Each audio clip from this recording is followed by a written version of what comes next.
Um, so now we're going to do our 3D printing of the models that we made yesterday. And this is our Formlabs Form 3 printer. I'm going to go through it a little bit. This is a building block that is, the platforms are built, like I said, upside down on this building block. So the base will be attached to this. And then this is our Resin Bath, which is our flexible right now. As you can see, here it is, and it's kind of, it's like a bath, like I said. You don't ever want to touch the bottom of these. It is very sensitive, and if you touch the bottom, you could ruin maybe what your print is going to turn out to be. And then on the inside, if you want to come closer, it's all open right here, but as you can see, this gray part is a laser that's going to come across, and it's going to basically shoot up and cure these your part that's in this bath. So and I'll show just a little bit in a second when I start the print.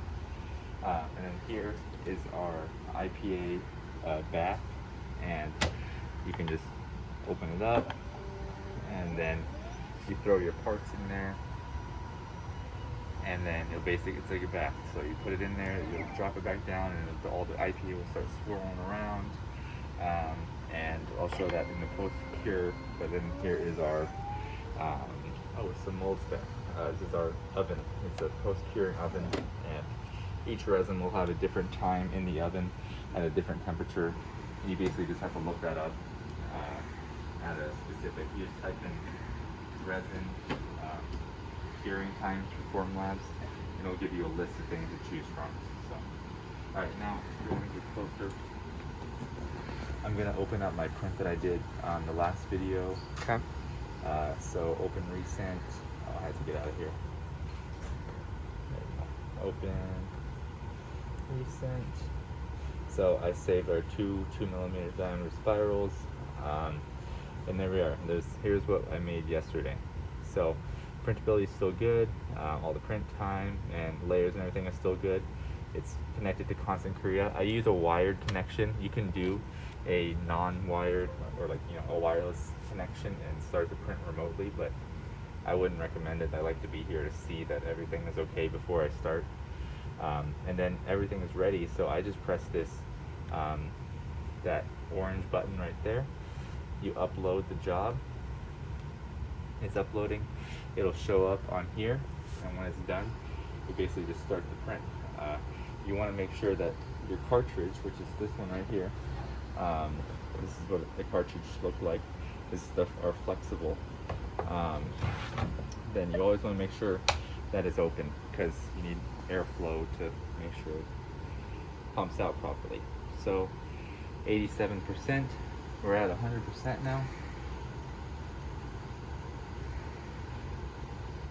Okay, so it's uploading, it's finished.